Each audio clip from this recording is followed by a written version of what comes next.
দেখো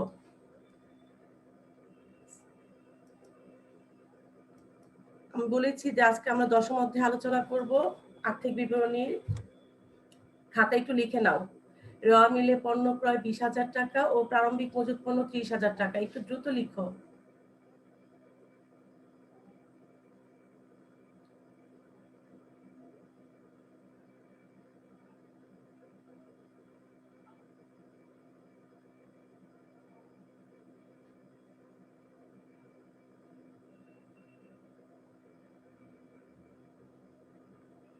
তোমরা বুঝতে পারো এরকম সংক্ষেপে লিখে নাও প্রশ্নটা।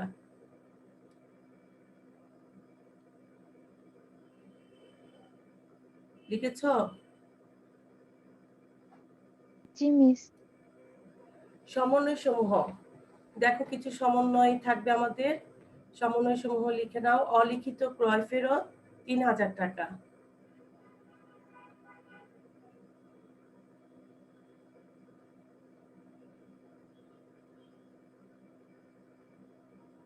অলিখিত ক্রয় ফেরত 3,000 টাকা।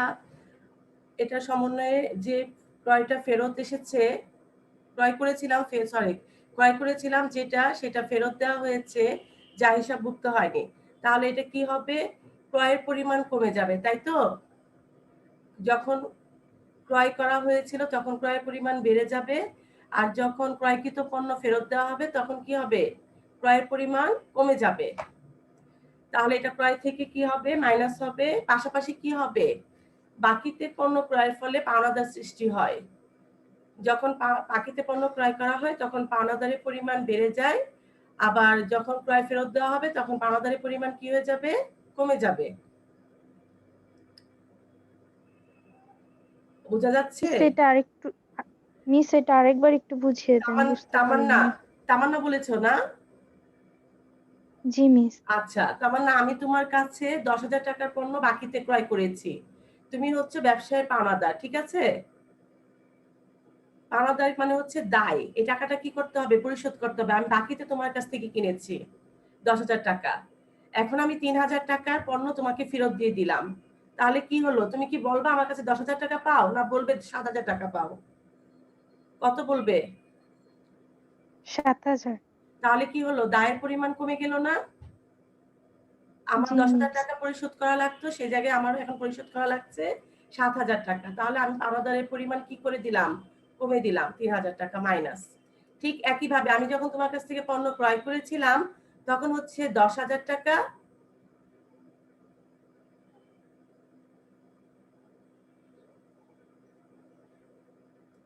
10,000 টাকা ক্রয় করেছিলাম।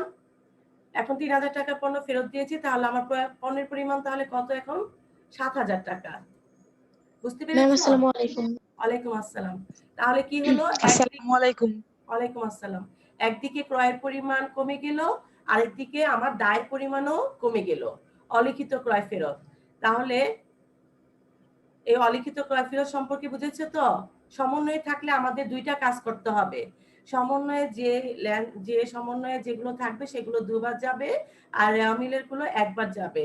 কিছু কিছু লেনদেন আছে সমন্বয়ে 4বার যায়, সেগুলো আমরা পরবর্তীতে আলোচনা করব।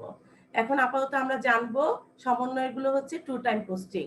যদি তাই হয় তাহলে প্রথম আমরা এটা কি করব? ক্রয় থেকে মাইনাস করব। যেহেতু ক্রয় ফেরত দিয়েছি, ক্রয়ের পরিমাণ কমে গেছে। ঠিক একইভাবে বাকিতে যেহেতু পণ্য ক্রয় করা হয়েছে, তাহলে দায়ের পরিমাণও কি হয়ে যাবে? কমে যাবে। পাওনাদার থেকে মাইনাস করব। ক্লিয়ার? আচ্ছা, এখন দেখো মালিক কর্তৃক পণ্য উত্তোলন 2,000 টাকা, যা হিসাবভুক্ত হয়নি। তোমরা সাথে সাথে অঙ্কটা লিখে নাও, তারপর আমি সমাধানে যাব।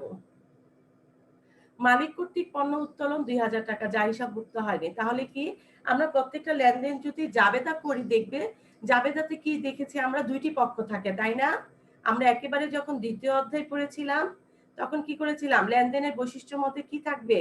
দুইটি পক্ষ থাকবে, ডেবিট ক্রেডিট টাকার পরিমাণ সম পরিমাণ থাকবে। মনে আছে? তোমাদের রেসপন্স করতে হবে। শোনা যাচ্ছে আমার কথা মেয়েরা? তাহলে কি হবে? জি কেউ মিস, কে শোনা বলতে যাচ্ছে। পারবে? কে বলতে পারবে মালিক কর্তৃক পণ্য উত্তোলন 2,000 টাকা এইটুকুর জাবেদা কি হবে কেউ বলতে পারবে? উত্তোলন হিসাব ডেবিট আর ক্রয় হিসাব ক্রেডিট। Very good. উত্তোলন হিসাব নূরজাহান বলেছো না? রোল 35। আচ্ছা, থ্যাঙ্কস। উত্তোলন হিসাব ডেবিট, ক্রয় হিসাব ক্রেডিট। তাহলে কি দেখা যাচ্ছে? উত্তোলন হিসাব ডেবিট, তার মানে মালিকানা সত্ত্বের পরিমাণ যখন কমে যায় তখন কি হয়? তখন কি হয়? ডেবিট হয়। আর মালিকানা সত্ত্বের পরিমাণ বেড়ে গেলে কি হয়? ক্রেডিট হয়। যেহেতু মালিকানা সত্ত্বের পরিমাণ উত্তোলন করাতে কমে গেছে, এজন্য উত্তোলন হিসাব কি হয়েছে? ডেবিট হয়েছে। ঠিক একইভাবে পণ্য উত্তোলন করাতে ক্রয়ের পরিমাণ কি হয়েছে? কমে গেছে। তাহলে এটা কি করব আমরা? ক্রয় থেকে মাইনাস করব, আর উত্তোলনের সাথে কি হবে? প্লাস হবে। বুঝতে পেরেছো? ক্রয় থেকে কি করব?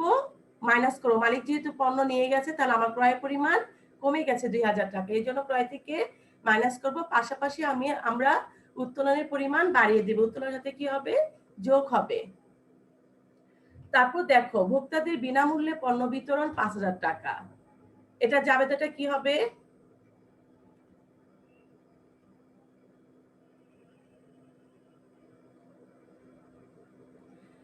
ভোক্তাদের বিনামূল্যে পণ্য বিতরণ 5000 টাকা। আচ্ছা ঠিক আছে, আমি বলছি। বিনামূল্যে পণ্য বিতরণ এটা হচ্ছে বিজ্ঞাপন। এটা অনেক সময় অঙ্কে বলাই থাকবে বিজ্ঞাপন বাবদ পণ্য বিতরণ এত টাকা, আবার এভাবে বলা থাকতে পারে ভোক্তাদের বিনামূল্যে পণ্য বিতরণ এত টাকা। তাহলে বিজ্ঞাপন হিসাব ডেবিট, ক্রয় হিসাব ক্রেডিট। যেহেতু পণ্য বিতরণ করা হয়েছে, এটা আমাদের ক্রয়ের পরিমাণ কমে গেছে। এই জন্য ক্রয় হিসাব কি হয়ে যাচ্ছে? ক্রেডিট হয়ে যাচ্ছে। আর বিজ্ঞাপন হিসাব ডেবিট। বিজ্ঞাপন যেহেতু খরচ, এটাও আমার ক্রয়ের পরিমাণ কি হয়ে যাবে? কমে যাবে। তারপর লক্ষ্য করো, ধারে পণ্য ক্রয় 15,000 টাকা, যা হিসাবভুক্ত হয়নি। ধারে পণ্য ক্রয় করা হলে কি হচ্ছে? ক্রয় হিসাব ডেবিট, পাওনাদার হিসাব ক্রেডিট। যেহেতু বাকিতে পণ্য ক্রয় করলে কি সৃষ্টি হয়? আমাদের পাওনাদার সৃষ্টি হয়। তাহলে এক্ষেত্রে কি হচ্ছে? ক্রয়ের পরিমাণ বেড়ে যাচ্ছে। এটা আমরা ক্রয়ের সাথে যোগ করব। বুঝতে পারছো? জি মিস। আমি সমন্বয়গুলো জাবেদা করে বুঝিয়ে দিচ্ছি যেন তোমাদের বুঝতে সুবিধা হয়। এখন আসো, রেওয়া মিলে ক্রয় পরিবহন 7000 টাকা। তাহলে যে রেওয়া মিলে যে লেনদেনের গুলো আমরা যে উদ্বৃত্ত গুলো পাবো সেগুলো একবার করে যাবে। তাহলে ক্রয় পরিবহন 7000 টাকা, আমদানি শুল্ক 3000 টাকা, জাহাজ ভাড়া 5000 টাকা, ডক চার্জ 3000 টাকা। সমন্বয়ে সমাপনী মজুত পণ্যের ক্রয় মূল্য 15,000 টাকা ও বাজার মূল্য দেখো দেওয়া আছে 10,000 টাকা। আমি তোমাদেরকে দশম অধ্যায় শুরু করার আগে কিছু থিওরি সম্পর্কে 2টি ক্লাস নিয়েছিলাম। সেখানে ইউটিউবে ক্লাসগুলো দেখতে পারবে। সেখানে দেওয়া আছে, আমি কিছু নীতি, আমাদের যে হিসাব বিজ্ঞানের কিছু নীতি আছে সেগুলো নিয়ে আলোচনা করেছিলাম। এখানে 2টি মূল্য দেওয়া থাকলে যেটি কম আমরা সেটি হিসাবভুক্ত করব। এটি হচ্ছে রক্ষণশীলতার নীতি। কি নীতি? মেয়েরা বলো, কি নীতি এটা? রক্ষণশীলতা। হ্যাঁ, তোমাদের এটা অবজেক্টিভও আসবে। রক্ষণশীলতা নীতিটা হচ্ছে মুনাফা নির্ণয়ে রক্ষণশীল হতে হবে, অর্থাৎ মানে মূল কথা হচ্ছে যতক্ষণ না লাভ না হবে ততক্ষণ আমরা হিসাবে দেখাবো না। কিন্তু যখনই ক্ষতির সম্ভাবনা হবে, ক্ষতি হোক বা না হোক, ক্ষতি হওয়ার সম্ভাবনা থাকলে আমরা সেটা দেখাবো। এটাই হচ্ছে রক্ষণশীলতার নীতি। আয়ের ক্ষেত্রে সম্ভাবনা থাকলে চলবে না, বরং নিশ্চিত হতে হবে। আর নিশ্চিত আয়কে কি করব? আমরা লিপিবদ্ধ করব। আর ক্ষতির দিকে সম্ভাবনা থাকলে আমরা সেটা লিপিবদ্ধ করব। এই জন্য এখানে যেটি কম আমরা সেটি দেখাবো। তোমরা কি অঙ্কটা তুলেছ?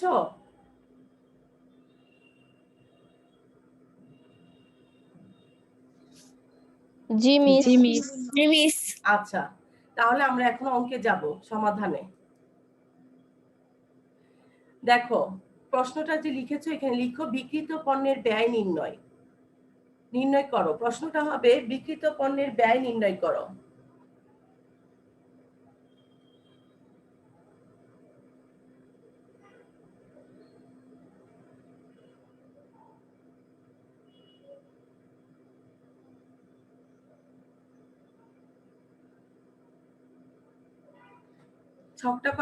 ছকটা করে নাও। টাকার ঘর হবে আমাদের 3টি। বিবরণ টাকার গড় হচ্ছে 3টি।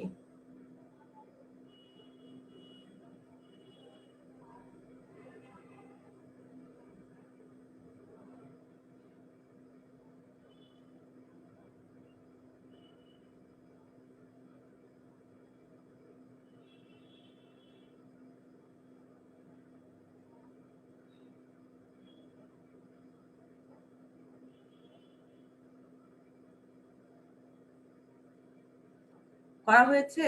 ছক টানা হয়েছে তোমাদের? জি মিস। আচ্ছা, তাহলে আমরা জি, প্রথম মিস। লিখব বিক্রিত পণ্যের ব্যয় নির্ণয়ের জন্য আমাদের কি করতে হবে? প্রথম প্রারম্ভিক মজুত পণ্য, তারপর হচ্ছে তোমার নিট ক্রয়, যোগ করব প্রত্যক্ষ খরচগুলো যেগুলো থাকবে সেগুলো যোগ করব, এরপর সমাপনী মজুত পণ্য কি করব? মাইনাস করব। তাহলে আমরা বিক্রিত পণ্যের ব্যয় পেয়ে যাব। তাহলে আমাদের অঙ্কে ছিল প্রারম্ভিক মজুত পণ্য রেওয়া মিলে 30,000 টাকা। তাহলে আমরা লিখব 2 নম্বর কলামে প্রারম্ভিক মজুত পণ্য 30,000 টাকা। 2 নম্বর কলামে এই জন্যই লিখবো যখন কোনো কাজ না থাকবে তখন আমরা 2 নম্বর কলামে লিখবো, আর যোগ বিয়োগ যদি কোনো কিছু করা থাকে তখন আমরা 1 নম্বর কলামে লিখবো। যেহেতু প্রারম্ভিক মজুত পণ্যের সাথে কোনো সমন্বয়ে কোনো বিষয় জড়িত নেই, এজন্য সরাসরি চলে আসছে 30,000 টাকা 2 নম্বর কলামে। একটু দ্রুত লিখবে। ক্রয় হচ্ছে 20,000 টাকা। আমাদের ক্রয় ফেরত ছিল হচ্ছে 3,000 টাকা।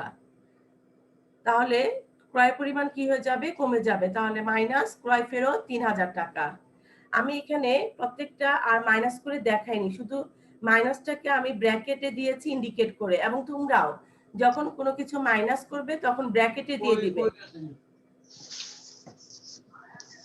ব্র্যাকেটে দিবে মাইনাস করলে।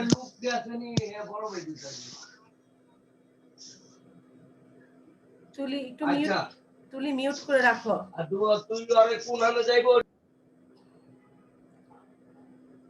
তাহলে 20,000 টাকা থেকে কি হবে? 3,000 টাকা মাইনাস করে তোমরা দেখে দিবে। আমি এখানে শুধুমাত্র তোমাদেরকে বোঝানোর জন্য এভাবে করেছি।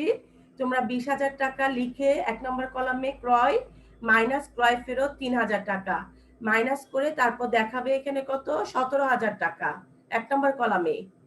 লিখেছো 17,000 টাকা?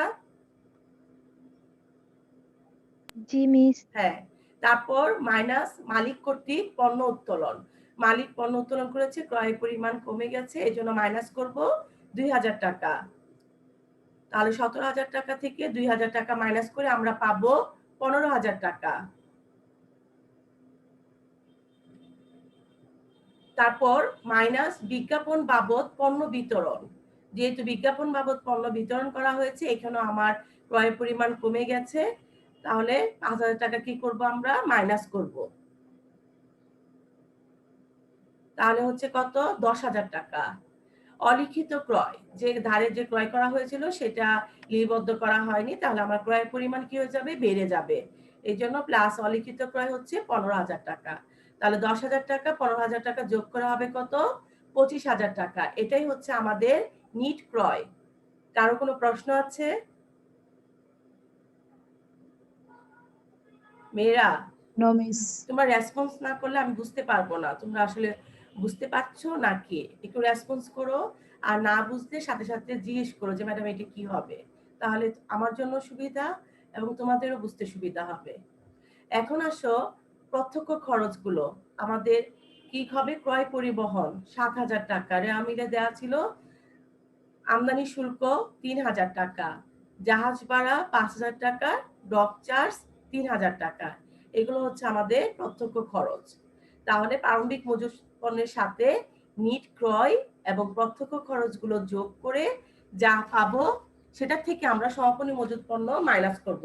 তাহলে আসো দেখি আমরা 30,000 টাকা যোগ 25,000 টাকা যোগ 7,000 টাকা 3,000 টাকা 5,000 টাকা 3,000 টাকা কত আসছে? 73,000 টাকা। তোমাদের 73,000 টাকা আসছে? জি, মিস। হ্যাঁ, 73,000 টাকা এখানে লিখো, একটা দাগ দিয়ে এখানে 73,000 টাকা লিখো। লিখে মাইনাস সমাপনী মজুত পণ্য হচ্ছে 10,000 টাকা। তারপরে এখানে আবার দাগ দিবে, দিয়ে এখানে নিয়ে আসবে ৬৩,০০০ টাকা। ৭৩,০০০ টাকা থেকে ১০,০০০ টাকা সমাপনী মজুত পণ্য মাইনাস করলে আমরা পাবো কত? ৬৩,০০০ টাকা। এটা দুইটি দাগ দিয়ে ক্লোজ করে দাও। শেষে দুইটা দাগ দিয়ে ক্লোজ করে দাও। এটাকে বলা হয় হিসাব বন্ধ করে দাও। তাহলে বিক্রিত পণ্যের ব্যয় আমরা পেলাম কত? ৬৩,০০০ টাকা। রোল ১৬। রোল ১৬ একটু কথা বলো।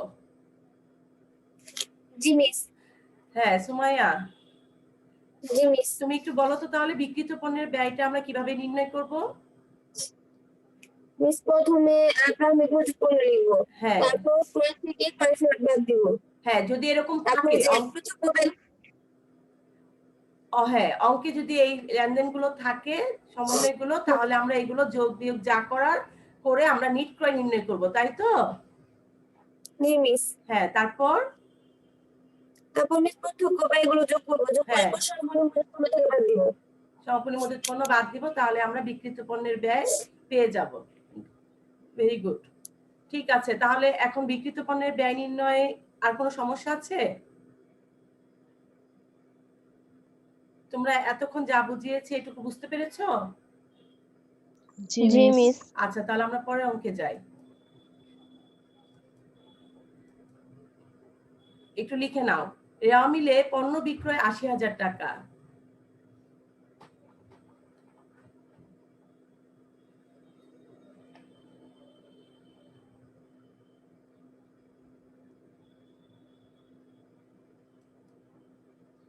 রেওয়া মিলে বিক্রয় ফেরত ১০,০০০ টাকা।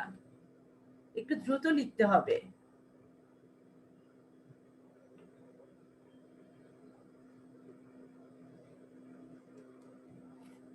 রেওয়া মিলে বিক্রয় বার্তা ৫,০০০ টাকা।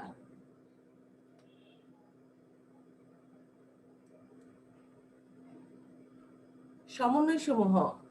এখন কি কি সমন্বয়? অলিখিত বিক্রয় ১০,০০০ টাকা।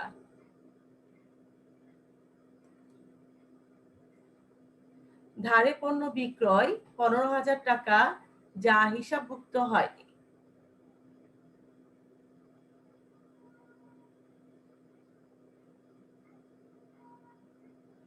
মেয়েরা একটু লক্ষ্য করো, রেওয়া মিলে পণ্য বিক্রয়, রেওয়া মিলে যেগুলো এগুলো একবার করে যাবে, তাহলে বিক্রয় পরিমাণ বেড়ে গেল। রেওয়া মিলে বিক্রয় ফেরত, এটা একবারই যাবে যেহেতু রেওয়া মিলে আছে, তাহলে বিক্রয় ফেরত করাতে কি হবে? বিক্রয় পরিমাণ কি হয়ে যাবে? কমে যাবে। বিক্রি করেছিলাম, বিক্রয়কৃত পণ্য ফেরত আসছে, তাহলে ১০,০০০ টাকা মাইনাস হবে। বিক্রয় বার্তা, কেউ কি বলতে পারবে বিক্রয় বার্তাটা কি? তোমাদের মধ্যে কেউ বলতে পারবে বিক্রয় বার্তা কি?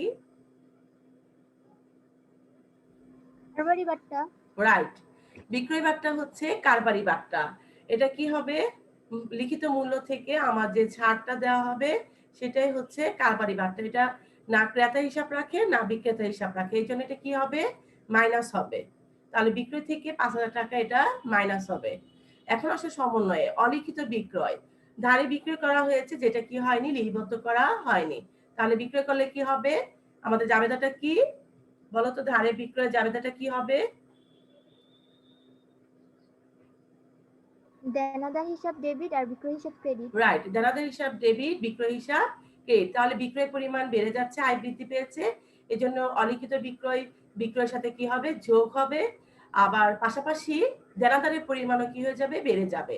ধারে পণ্য বিক্রয় ১৫,০০০ টাকা, যা হিসাবভুক্ত হয়নি। আমাদের একই লেনদেন। আমাদের দেখো অলিখিত বিক্রয় যেটা বিক্রি করা হচ্ছে সেটা লিপিবদ্ধ করা হয়নি, আবার ধারে পণ্য বিক্রয় এত টাকা, যা হিসাবভুক্ত হয়নি। আমাদের লেনদেন ভাষাগুলো ভিন্ন কিন্তু আমাদের কার্যক্রম হবে একই। কারণ আমি কেন সমন্বয় টেবিল লিখেছি? পরীক্ষার সময় এটাও থাকতে পারে কিংবা এটা থাকতে পারে, যেরকমই থাকুক না কেন তোমরা যেন বুঝতে পারো। এখন আমাদের প্রশ্ন, নিট বিক্রয়ের পরিমাণ নির্ণয় করো। তোমাদের প্রশ্নটা লেখা হয়েছে? জি মিস। তাহলে চলো আমরা সমাধানে যাই। দেখো, নিট বিক্রয়ের পরিমাণ, এখানে আমরা বিবরণ টাকার গড় হচ্ছে ৩টা। এখানে দেখো বিক্রয় আমরা কত পেয়েছিলাম? ৮০,০০০ টাকা। আমি আবারও বলছি, এখানে প্রত্যেকটা লেনদেনের যোগ বিয়োগ কাজ করে কিন্তু আমরা নিচে নিচে বসাবো। এখানে আমি শুধুমাত্র তোমাদের বোঝানোর জন্য এভাবে করেছি। তোমরা কিন্তু সাথে সাথে কি করবে, যেরকম বিক্রয় ৮০,০০০ টাকা যোগ অলিখিত বিক্রয় ১০,০০০ টাকা, দাগ দিয়ে কি লিখবে ৯০,০০০ টাকা। ঠিক আছে? জি মিস। হ্যাঁ। তারপর দেখো যোগ ধারে পণ্য বিক্রয় অথবা অলিখিত বিক্রয় পেয়েছি ১৫,০০০ টাকা। তাহলে ৯০,০০০ যোগ ১৫,০০০ কত হলো? ১,০৫,০০০ টাকা। কত লিখবে? ১,০৫,০০০ টাকা।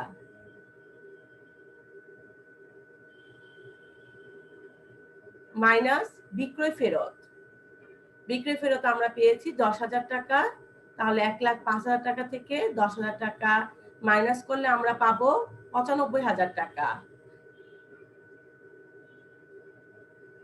মাইনাস বিক্রয় বাট্টা। বিক্রয় বাট্টা আমরা অঙ্কে পেয়েছি ৫,০০০ টাকা। তাহলে ৯৫,০০০ টাকা থেকে ৫,০০০ টাকা মাইনাস করলে পাবো আমরা ৯০,০০০ টাকা। আমরা ২ দাগ দিয়ে কি করবো, হিসাবটাকে ক্লোজ করে দিব। এখানে লিখবো আমরা নিট বিক্রয়। তোমাদের ২ নম্বর কোশ্চেনের জন্য সাধারণত এরকম প্রশ্ন আসবে। সমন্বয় ভিত্তিতে অঙ্কে উদ্দীপকের ভিত্তিতে তোমাদের বলতে পারে যে নিট বিক্রয়ের পরিমাণ নির্ণয় করো, কিংবা বলতে পারে বিক্রিত পণ্যের ব্যয় নির্ণয় করো। আমি যে বিক্রিত পণ্যের ব্যয় নির্ণয়ের জন্য যে আইটেমগুলো নিয়ে আসছি, এগুলো সবগুলো থাকবে না। তোমাদের অঙ্কটা বোঝানোর জন্য আমি সবগুলো আনার চেষ্টা করেছি। এছাড়াও আরো সমন্বয় সংক্রান্ত আরো অনেক কিছু আছে, আমরা পর্যায়ক্রমে অঙ্ক করতে গিয়ে সেগুলো জানবো। তাহলে নিট বিক্রয় সম্পর্কে কারো কোনো প্রশ্ন আছে? প্রশ্ন না থাকলেও বলবে যে না আমার মিস নেই, আবার থাকলে প্রশ্ন জিজ্ঞেস করো। মেয়েরা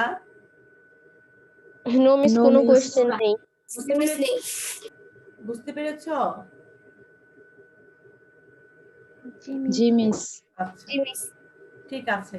এখন আসো আমরা যদি এরকম হয় যে মোট মুনাফা নির্ণয় করো, এরকম আমাদের খ নাম্বারের জন্য ৪ নাম্বারের জন্য প্রশ্ন থাকবে। মোট মুনাফা নির্ণয় করো, তখন আমরা কি করব? মোট মুনাফা নির্ণয় করার সূত্র হচ্ছে নিট বিক্রয় থেকে বিক্রিত পণ্যের ব্যয় মাইনাস করলে আমরা কি পেয়ে যাব? মোট মুনাফা পেয়ে যাব। তাহলে এখানে দেখো মোট মুনাফার পরিমাণ নির্ণয়। আমি নতুন করে অঙ্ক বুঝালাম না। আমরা যে নিট বিক্রয় পেলাম ৯০,০০০ টাকা, এবং এর আগে অঙ্ক করে পেয়েছিলাম বিক্রিত পণ্যের ব্যয় ৬৩,০০০ টাকা। তাহলে ৯০,০০০ টাকা থেকে ৬৩,০০০ টাকা যদি আমরা মাইনাস করি, তাহলে আমরা কি পেয়ে যাব? মোট মুনাফা পেয়ে যাব ২৭,০০০ টাকা। তাহলে মোট মুনাফা আমরা কিভাবে নির্ণয় করব বলো তো? নিট বিক্রয় থেকে বিক্রয় পণ্যের ব্যয় মাইনাস বিক্রিত পণ্যের ব্যয় মাইনাস করব, তাহলে আমরা মোট মুনাফা পেয়ে যাব। তোমরা প্রত্যেকেই তোমাদের বইটি সামনে রেখেছ? জি মিস। তাহলে দেখো, সামনে রাখলে দেখো আমরা একটু উদাহরণে যাব। একটু উদাহরণে ১ নম্বরে যাও প্রত্যেকেই।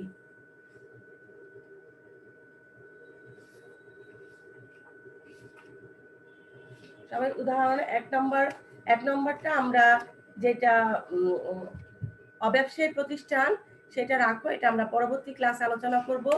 একটু ২ নম্বর উদাহরণে যাও।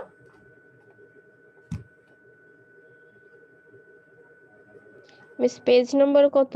পেজ নাম্বার আমার নতুন বইয়ে হচ্ছে ১৫৬।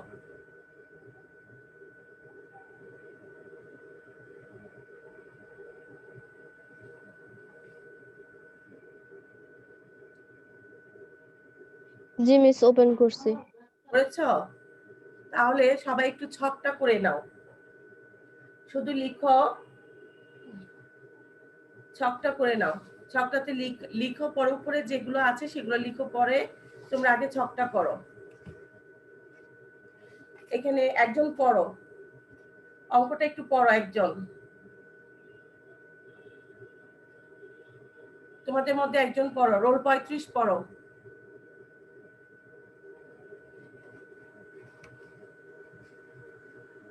মিস কোন দিক দিয়ে পড়বো? একদম প্রথম থেকে পড়ো, আরতি অ্যান্ড সন্সের। ও, আরতি অ্যান্ড সন্সের হিসাব রক্ষক নিচে র্যামিলটি প্রস্তুত করেছেন। বিবরণ, ডেবিট টাকা, ক্রেডিট টাকা। পণ্য ক্রয় ও বিক্রয় 1,47,000 টাকা ডেবিট দিকে বসবে, আর ক্রেডিট দিকে হলো 2,90,000 টাকা। পণ্য ফেরত 4,000 টাকা, আর ক্রেডিট দিকে বসবে 3,000 টাকা। আচ্ছা, বেতন তাহলে একটু থামো। তাহলে এখানে আমরা কি করব, যদি আমাদের নিট ক্রয়ের পরিমাণ ও নিট বিক্রয়ের পরিমাণ নির্ণয় করতে হয়, তাহলে আমরা পণ্য ক্রয় থেকে এই ক্রয় ফেরতটা দেখো। পণ্য ফেরত ডেবিট দিকে যে 4,000 টাকা, কে বলতে পারবে এটা ক্রয় ফেরত না বিক্রয় ফেরত? ক্রয় ফেরত। ক্রয় ফেরত। ডেবিট দিকে পণ্য যেটা ফেরত, এটা কি ক্রয় ফেরত? বিক্রয় ফেরত। মিস বিক্রয় ফেরত হবে। বিক্রয় ফেরত, হ্যাঁ। এটা হচ্ছে ডেবিট দিকে যেটা বিক্রয় ফেরত, আর ক্রেডিট দিকে যেটা এটা হচ্ছে ক্রয় ফেরত। কারণ ক্রয় যখন করি ক্রয় হিসাব কি হয়, ডেবিট হয়, আর যখন ক্রয় ফেরত হয় তখন ক্রয় ফেরত কি হয়ে যায়, ক্রেডিট হয়ে যায়। কারণ ক্রয় যখন করি খরচের পরিমাণ বেড়ে যায়, এই জন্য ক্রয় হিসাব ডেবিট, আর যখন ফেরত দেওয়া হয় তখন আমার খরচের পরিমাণ কমে যায়, এই জন্য ক্রয় ফেরত কি হয়ে যায়, ক্রেডিট হয়ে যায়। বিক্রয় যখন করি তখন আমার আয়ের পরিমাণ বেড়ে যায়, এই জন্য বিক্রয় কি হয়, ক্রেডিট হয়। আবার যখন বিক্রয় ফেরত দেওয়া হয়, বিক্রয় ফেরত আসে, তখন আমার আয়ের পরিমাণ কি হয়ে যায়, কমে যায়, এই জন্য বিক্রয় ফেরত কি হয়, ডেবিট হয়। তাহলে ডেবিট দিকে যেটা আছে এটা হচ্ছে আমাদের বিক্রয় ফেরত, আর ক্রেডিট দিকে যেটা আছে এটা হচ্ছে আমাদের ক্রয় ফেরত। আচ্ছা, তারপর পড়ো। আমাদের বেতন নিয়ে এখন কোনো কাজ করব না আজকে। আন্তঃপরিবহন মানে হচ্ছে ক্রয় পরিবহন। তোমরা একটু পাশে পেন্সিল দিয়ে লিখে নাও। আন্তঃপরিবহন হচ্ছে অবলিক দাও, দিয়ে লিখো ক্রয় পরিবহন। বহিঃপরিবহন হচ্ছে বিক্রয় পরিবহন। লিখেছ? জি মিস। আচ্ছা, দেখো বীমা প্রিমিয়াম, তাহলে এখানে ক্রয় পরিবহন হবে আমাদের প্রত্যক্ষ খরচ, বিক্রয় পরিবহন হবে আমাদের পরোক্ষ খরচ। আচ্ছা, বীমা প্রিমিয়াম, বিজ্ঞাপন খরচ, ব্যাংক জমা, মূলধন, দেনাদার, পাওনাদার, যন্ত্রপাতি, জমি, ঋণ। এখানে আছে মজুত পণ্য 1 জানুয়ারি, যেটা 1 জানুয়ারিতে সেটা হচ্ছে আমাদের কি প্রারম্ভিক মজুত পণ্য। সেটা কি প্রারম্ভিক মজুত পণ্য। এখন দেখো সমন্বয়। সমাপনী মজুত পণ্যের ক্রয় মূল্য 5,000 টাকা, বাজার মূল্য 4,000 টাকা। আমরা যখন অঙ্ক করব তখন কোনটা নিয়ে আসবো, সমাপনী মজুত পণ্য বাবদ টাকা? দুইটা টাকা দেওয়া আছে, কোনটা নিয়ে আসবো বলো তো? 4,000 টাকা। রাইট, 4,000 টাকা। আমি এর আগে বলেছি যেটি কম আমরা সেটি দিয়ে করব। এটা কিসের ভিত্তিতে করছি, রক্ষণশীলতা নীতির ভিত্তিতে। আচ্ছা, যন্ত্রপাতির অবশ্যই 10% ধরতে হবে, এটা এখন আপাতত আমাদের লাগছে না। বেতনও আচ্ছা, এখানে কিছু লাগছে না। তাহলে দেখো মেয়েরা, আমি যদি তোমাদেরকে প্রশ্ন এখন বাড়ি কাজটা দিব, মোট মুনাফা নির্ণয় করো। প্রশ্নটা থাকবে শুধু উদাহরণের 2 থেকে মোট মুনাফা নির্ণয়। তাহলে এখানে কি করবে, প্রথম নিট বিক্রয় লিখবে। নিট বিক্রয় কত টাকা, 2,90,000 টাকা, 2 নম্বর কলামে লিখবে। বুঝতে পেরেছ? 2,90,000 টাকা লিখে মাইনাস বিক্রয় ফেরত লিখবে 4,000 টাকা। লিখলেই তোমরা কি পেয়ে যাবে, নিট বিক্রয় পেয়ে যাবে। তখন 3 নম্বর কলামে লিখবে। তারপর লেখার পর লিখবে মাইনাস বিক্রিত পণ্যের ব্যয়। বিক্রিত পণ্যের ব্যয় লিখে কোলন দিয়ে নিচে লিখবে প্রারম্ভিক মজুত পণ্য, যেটা যে মজুত পণ্য 1 জানুয়ারি 2017 আমাদের আমিলে আছে 3,000 টাকা, সেটাই হচ্ছে আমাদের প্রারম্ভিক মজুত পণ্য। তাহলে মজুত পণ্য লিখবে 2 নম্বর কলামে 3,000 টাকা লিখে, তারপর ক্রয়, ক্রয় আছে কত, 1,47,000 টাকা মাইনাস হচ্ছে আমাদের ক্রয় ফেরত 3,000 টাকা, তাহলে হচ্ছে 1,44,000 টাকা। এই হচ্ছে আমাদের, আর কিছু নেই। প্রত্যক্ষ খরচ দেওয়া আছে আন্তঃপরিবহন, সেটা লিখবে 2,000 টাকা। তারপর এই দুটো যোগ করে মাইনাস মজুত পণ্য আছে দেখো যে 4,000 টাকা, সেটা কি করবে, বিয়োগ করবে। তাহলে তোমরা বিক্রিত পণ্যের ব্যয় পেয়ে যাবে। এখান থেকে মাইনাস করলে তুমি মোট মুনাফা পেয়ে যাবে। বুঝতে পেরেছো আমার কথা? আমরা আজকে যে অঙ্কটা করেছি সেটা আলোকে তোমরা এটা করতে পারবে না মেয়েরা? শোনা যাচ্ছে আমার জি মিস, কথা? পারবো। আমরা জি যে মিস। আজকে যে অঙ্কগুলো মানে অঙ্কটা আলোচনা করেছি, প্রথম আমরা দেখ খেয়াল করে আমি ধাপে ধাপে তোমাদেরকে বুঝিয়েছি। প্রথমে আমরা বিক্রিত পণ্যের ব্যয় কিভাবে নির্ণয় করতে হয় সেটা দেখিয়েছি, তারপর তোমাদেরকে দেখিয়েছি কিভাবে নিট বিক্রয় নির্ণয় করতে হয়, তারপর মোট মুনাফা কিভাবে নির্ণয় করতে হয়। এখন হচ্ছে তোমরা পুরোপুরি অঙ্কটা একসাথে করবে, মোট মুনাফা নির্ণয়। তাহলে প্রথম নিট বিক্রয় নির্ণয় করবে মাইনাস বিক্রিত পণ্যের ব্যয়, তাহলেই মোট মুনাফা পেয়ে যাবে। এভাবে তোমরা একটু বাড়ির কাজ নিয়ে নাও, উদাহরণ 2 আর উদাহরণ 3, এই দুইটা অঙ্ক লিখে নাও। আমাদের যে বইয়ে উদাহরণ 2 এবং 3 এর মোট মুনাফা নির্ণয় পর্যন্ত করবে। ঠিক আছে? জি মিস। এখন মিস উদাহরণ কতটা একবার বলবেন? উদাহরণ মানে কয়টা করে এটা একবার বলবেন? সরি শোনা যাচ্ছে না, একটু ক্লিয়ার করে বলো। মিস উদাহরণ কত কত এক্সাম্পল করবেন একটু বলবেন? উদাহরণ 2, 3, উদাহরণ 2, 3 এর হচ্ছে মোট মুনাফা নির্ণয় করবে। শোনা যাচ্ছে আমার কথা? জি মিস। জি মিস। আচ্ছা, এখন তোমাদের কোনো প্রশ্ন থাকলে বলো আজকে ক্লাসের আলোকে, কিংবা উদাহরণ 2, 3 থেকে যদি কোনো সমস্যা হয় তাহলে বলো। দুইটা তো আলোচনাই করলাম, উদাহরণ 2, উদাহরণ 3 এ কোনো সমস্যা আছে? একটু উদাহরণ 3টা এক নজরে দেখে নাও।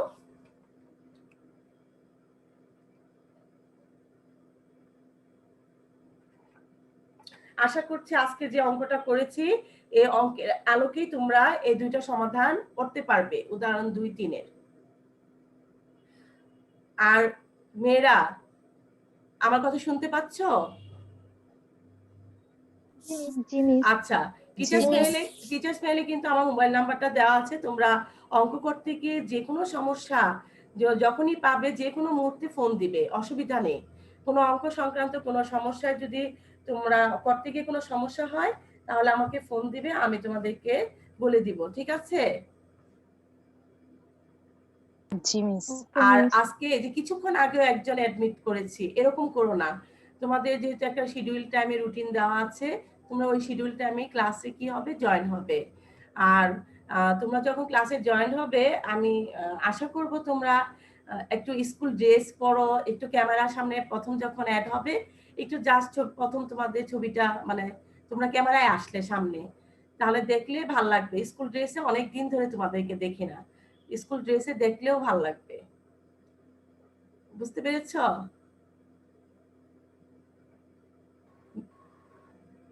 মেয়েরা জি মিস। জি মিস। স্কুল ড্রেস পরে জি, মিস। সুন্দর মতো ক্লাস করলে মনে হবে যে স্কুলে আছে, এরকম মনে হবে। যদিও অনেকটা কৃত্রিম, তারপরও চেষ্টা করবে। আর নেক্সট ক্লাসে একটু যখনই অ্যাড হবে ক্যামেরার সামনে আসবে। ঠিক আছে? জি মিস। আচ্ছা, তাহলে ভালো ওকে থেকো। মিস। যেহেতু তোমাদের আর কোনো সমস্যা নেই, আর আমি আশা করছি আজকে যে অঙ্কটা করিয়েছি সেটার আলোকে যে দুইটা বাড়ির কাজ দিয়েছি তোমরা করতে পারবে ইনশাল্লাহ। তাহলে ভালো থেকো সবাই, আল্লাহ হাফেজ। আসসালামু আলাইকুম। আসসালামু আলাইকুম। ওয়ালাইকুম ওয়ালাইকুম আসসালাম। আসসালামু আলাইকুম। আসসালামু আলাইকুম। ওয়ালাইকুম আসসালাম।